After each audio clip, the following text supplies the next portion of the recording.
Hello mes happy people, bonjour, bonsoir, très content de vous retrouver aujourd'hui au travers de cette vidéo. Moi je vais bien, j'espère que vous également vous portez à merveille. Pour ceux qui ne se sentent pas bien, vous devrez avoir des pensées positives, je vous communique beaucoup, je vous envoie beaucoup d'ondes positives pour que vous puissiez vous sentir également bien. Alors ce soir nous allons continuer avec notre sujet le voyage, mais je vais juste m'excuser pour le bruit parce que mes enfants sont éveillés. Donc, ils sont en train de faire un peu... ils mettent un peu de la joie dans la maison. Et donc, je ne vais pas les empêcher. Donc, vous allez devoir m'excuser pour le petit bruit des enfants à gauche et à droite. Donc, ce soir ou ce matin, ça dépend de l'heure à laquelle vous allez suivre cette vidéo, nous allons parler du voyage. Et plus précisément, nous allons parler du visa visiteur parce que j'ai reçu beaucoup de demandes par rapport à ça.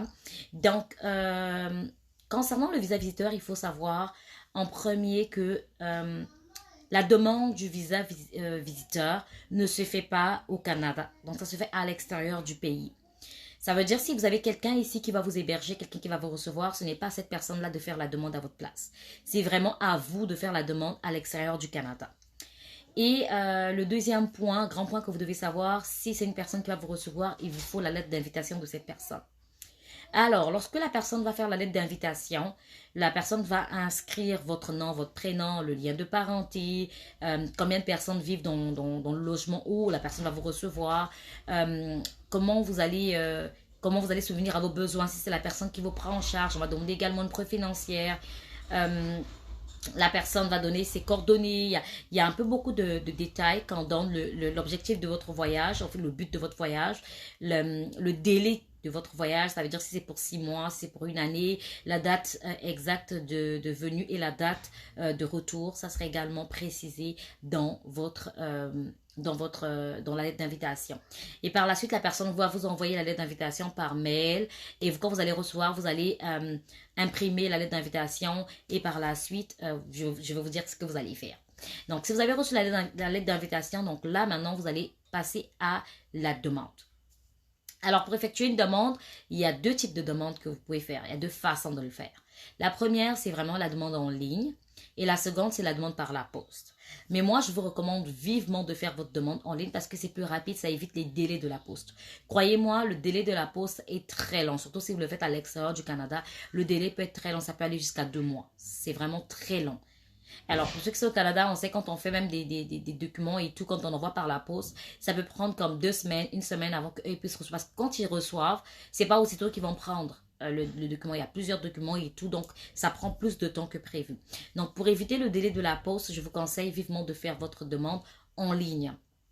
Donc, lorsque vous allez faire votre demande en ligne, ayez tous les documents nécessaires. Par la suite, quand vous allez faire votre demande, il y aura un paiement que le site du gouvernement, le site officiel, faites la demande sur le site officiel, quand le site que je vous ai donné hier, il n'y a pas un autre site, c'est vraiment le site du gouvernement. Je voulais préciser une chose, je ne travaille pas pour Immigration Canada, je ne travaille pas pour le gouvernement. J'ai fait juste cette vidéo pour pouvoir expliquer juste les procédures simplement. Donc, ne m'écrivez pas pour me dire non, je vais faire entrer les dossiers ou je ne demande pas de l'argent aux gens également pour faire des dossiers. Je ne fais pas les dossiers des gens. Je ne veux pas m'attirer des problèmes, je ne fais pas les dossiers des gens. Moi, tout ce que je fais, c'est que je vous explique simplement parce que j'ai eu à faire ça pour ma famille, j'ai eu à faire ça pour plusieurs personnes quand même, et à les expliquer comment faire la démarche ou faire la demande parce que je le lis sur le site du gouvernement.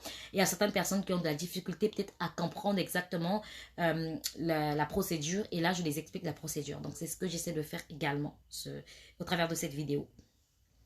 Donc, quand vous allez faire votre demande en ligne, vous allez rentrer simplement sur le site du gouvernement www.quebec.ca Immigration Canada. Vous allez voir là-bas dans le menu, vous allez taper là où je vous ai dit immigration et citoyenneté et finalement vous allez voir visa visiteur, travailleur et tout. Vous choisissez visiteur et vous suivez les étapes également.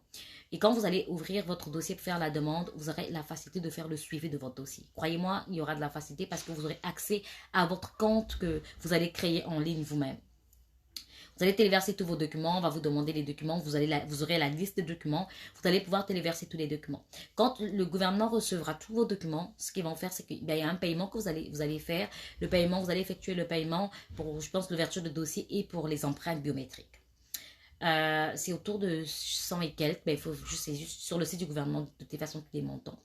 Donc, vous allez payer et quand vous allez effectuer le paiement, si il est nécessaire que vous puissiez faire des empreintes biométriques, ben, le gouvernement va vous envoyer une lettre qui va vous permettre de pouvoir vous présenter dans un bureau. Vous allez prendre un rendez-vous également, vous présenter dans un bureau pour pouvoir faire les empreintes biométriques. Lorsque le gouvernement va recevoir les empreintes biométriques, même avant ça que vous puissiez vous présenter, si également il est nécessaire que vous puissiez faire des examens médicaux, ça aussi le gouvernement va vous notifier ça. Et si vous le faites en ligne, l'avantage c'est que toutes les notifications, toutes les mises à jour, vous serez informé, vous aurez un mail à chaque étape de du traitement de votre dossier. Donc c'est vraiment mieux et facile.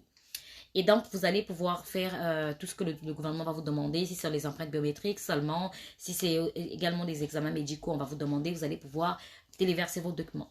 Alors, quand tous les documents seront téléversés, en ce moment-là, ils vont commencer à vous dire qu'ils vont faire des enquêtes criminelles. Et en même temps, ils vont aussi faire le traitement de votre dossier. Ils vont voir si vraiment ils peuvent vous accorder le visa ou pas. Alors, pour le visa visiteur, c'est vraiment 6 mois, à moins que ce soit changé ou si vous venez pour une conférence ou quoi que ce soit. Mais à date, le visa visiteur, c'est que vous devrez avoir que 6 mois sur le territoire canadien. Et si les 6 mois sont terminés, vous devrez peut-être renouveler, je ne sais pas, ça c'est notre procédure, ou vous devrez rentrer chez vous pour revenir. Ça, c'est vraiment avec l'immigration que vous allez voir ça. Mais sinon, c'est vraiment 6 mois. Et il y a le visa visiteur parents et grands-parents. Ça, c'est vraiment pour les parents qui ont des enfants au Canada, les enfants qui sont résidents, les enfants qui sont citoyens et tout ça, ou les grands-parents. En ce moment-là, eux, ils ont un autre type de visa qu'on appelle super visa, mais ça, on va en parler également dans une prochaine vidéo. Donc, si vous désirez faire visiter le Canada, faire la demande d'un visa visiteur, allez-y sur le site du gouvernement. Prenez simplement le temps de pouvoir lire exactement les recommandations. Surtout avec la COVID-19, il y a beaucoup de choses qui ont changé. Il y a beaucoup de restrictions pour certains pays. Et essayez de voir si vous faites pas partie des pays où il y a des restrictions, ou si vous êtes éligible pour pouvoir venir au Canada, si les frontières ne sont pas fermées et tout ça. Et faites votre demande en ligne. Croyez-moi, vous n'avez qu'à payer ce que le gouvernement vous demande en ligne. Ça ne coûte pas cher que de pouvoir passer par quelqu'un qui va vous escroquer, peut-être, ou vous demander, je ne sais pas moi, $1000, $2000, alors que vous ne payez même pas $300, en dehors de quand vous allez faire vos examens et autres. Mais sinon, sur le site du gouvernement, pour l'ouverture de dossier, on ne vous demande pas $500 comme certaines personnes peuvent vous le demander. Donc, méfiez-vous une fois de plus des arnaqueurs parce qu'ils passent derrière les voyages. Ils savent qu'il y a beaucoup de gens qui veulent voyager, surtout les pays comme le Canada, les États-Unis. Il y a beaucoup d'arnaqueurs, méfiez-vous. Allez-y sur le site du gouvernement, prenez tous les renseignements, faites votre demande en ligne et le gouvernement va vous répondre au temps convenable. Ils vont voir votre dossier et vous allez suivre votre dossier en temps réel. Pour ceux qui font par la poste, comme j'ai dit, c'est un peu plus difficile parce que vous allez recevoir également les courriels par la poste. Donc, il y a le délai de la poste qui s'impose également. Donc, voilà, si vous avez des questions par rapport à cela, vous pouvez m'écrire et je me ferai un plaisir de vous répondre par rapport à cela. Sur ce, je vous souhaite une excellente nuit. Pour ceux qui se sont réveillés, déjà, je vous souhaite une excellente journée. On se dit à très bientôt pour une autre vidéo. Je vous aime.